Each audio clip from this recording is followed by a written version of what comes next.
رمضان المبارک کے مہینے میں زکوٰۃ ادا کرنا. دیکھو زکوٰۃ کا رمضان کے ساتھ کوئی تعلق نہیں ہے. ہم رمضان المبارک کے مہینے میں اس لیے زکوٰۃ نکالتے ہیں کہ یہ نیکیوں کا سیزن ہے. اس میں ایک نفلی صدقے کا ثواب غیر رمضان کے فرض کے برابر اور ایک فرض کا ثواب غیر رمضان کے 70 فرضوں کے برابر ثواب ملتا ہے. اس لیے ہم رمضان المبارک کے مہینے میں زکوٰۃ نکالتے ہیں، ورنہ زکوٰۃ کا رمضان کے ساتھ کوئی تعلق نہیں ہے.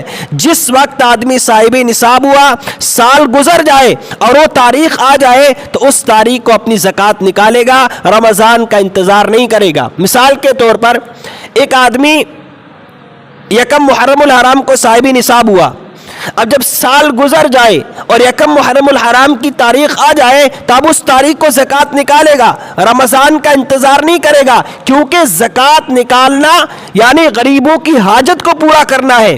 رمضان کا انتظار کرے گا تو غریب کی حاجت کیسے پوری ہوگی؟ غریبوں کی حاجت پوری کرنا ہے نا.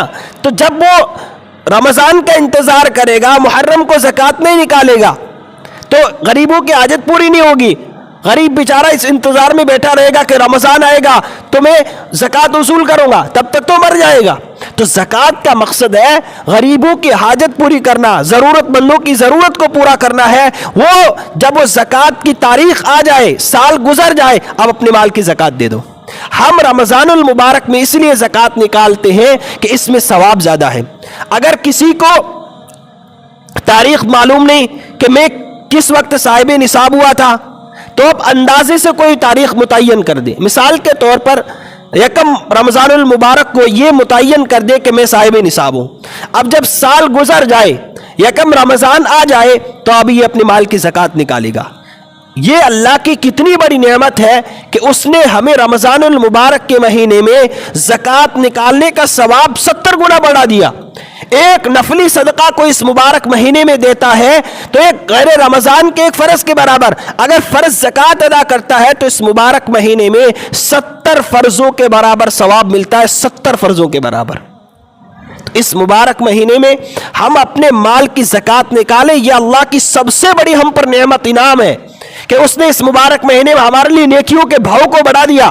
جب کوئی کاروباری آدمی جب اس کی کسی چیز کی بکنے کی سیزن ہوتی ہے کتنا خوش ہوتا ہے، بڑھ چڑھ کر حصہ لیتا ہے، نہ دن دیکھتا ہے، نہ رات دیکھتا ہے، نہ گرمی دیکھتا ہے، نہ سردی دیکھتا ہے، دن رات ایک کر دیتا ہے. کیوں؟ وہ کہتا ہے ابھی میری سیزن ہے، ابھی میں کماؤں گا، دبا کر کماؤں گا، پھر آرام کروں گا. یار رمضان نیکیوں کا سیزن ہے، اس میں دبا کر نیکیاں کماؤ، آرام کرنا چھوڑ دو.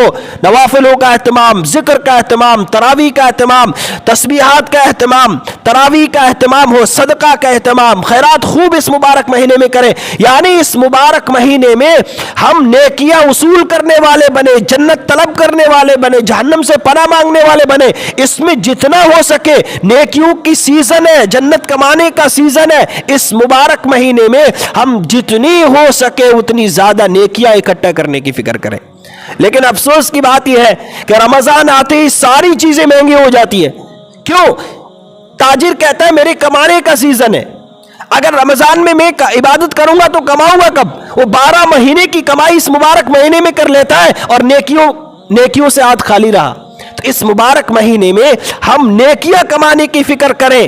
اس مبارک مہینے میں آخرت سستی ہو جاتی ہے، جنت سستی ہو جاتی ہے، اگرچہ دنیا کی چیزیں مہنگی ہو جائے. اس مبارک مہینے میں ہم زکوٰۃ نکالنے کا اہتمام کریں. زکوٰۃ کا رمضان کے ساتھ تعلق نہیں ہے. زکوٰۃ کا مقصد غریب کی اور مسکین کی حاجت کو پورا کرنا ہے، اور یہ اس وقت ہوگی جب آپ پر سال گزر جائے اور آپ کی زکوٰۃ کی تاریخ آ جائے، آپ اس وقت زکوٰۃ ادا کریں. ویڈیو کے نیچے سبسکرائب کے بٹن پہ کلک کریں، بیل کے آئیکن پہ کلک کیجئے تاکہ ہر نئی ویڈیو کی نوٹیفیکیشن آپ کو مل جائے.